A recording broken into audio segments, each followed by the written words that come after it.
ఇప్పుడు కొత్త నాటకం ఆడుతున్నారు. ఇప్పుడే చెప్పారు నాకు, ఎమ్మెల్యే భార్యకి ఎమ్మెల్యే భర్త సీట్ ఇవ్వకుండా పద్మావతికి వాళ్ళ టిప్పర్ డ్రైవర్కి ఇచ్చారు. అవునా? నిజమేనా? ఇది గొప్పడే కదా. నాకు ఇప్పుడు వీళ్ళు చెప్పాలా, నేను వస్తామంటే మాట్లాడి చెప్పారంటే భార్య కంటే టిప్పర్ అయితే ఇంకా టిప్పర్ డ్రైవర్ అయితే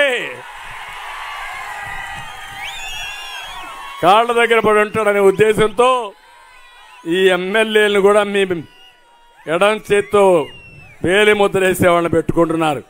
కానీ శ్రావణ్ శ్రీ చదువుకున్న అమ్మాయి, ఇక్కడే కేశవరెడ్డి గారు ఉన్నారు, ఒక సీనియర్ నాయకుడు. నర్సయ్య గారు ఉన్నారు, ఒక సీనియర్ నాయకుడు. రామలింగారెడ్డి గారు ఉన్నారు. ఇంకా తెలుగుదేశం పార్టీ పెద్దలు, నాకు ప్రాణ సమానమైన కార్యకర్తలున్నారు. నేను అడుగుతున్నా, ఇలాంటి ప్రజాస్వామ్యంలో ఎంపిక చేసిన నేను పేదవాళ్ళ ప్రతినిధి,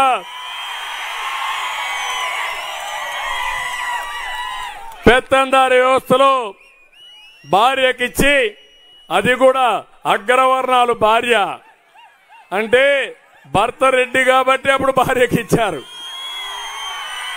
ఇప్పుడేం చేశారు, ఆ అమ్మాయికి చెడ్డ పేరుందని ఆయన టిప్పర్ డ్రైవర్ని పెట్టాడు. గొప్పోడయ్యాను శభాష్, నిన్ను డెఫినెట్ గా అభినందించాలా. నీ తెలివితేటలకు, నీ నాయకుడి మోసానికి ధన్యవాదాలు శభాష్.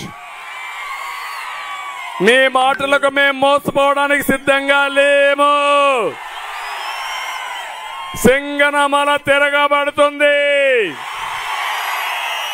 చరిత్ర తిరగరాస్తుంది. ఆ చరిత్ర ఎంపీకి ఎమ్మెల్యేకి సైకిల్ కొట్టేయండి. ప్రజాప్రభుత్వాన్ని, ప్రజల ప్రభుత్వాన్ని తీసుకొస్తామని నేను మీకు తెలియజేస్తున్నా. రాష్ట్రంలో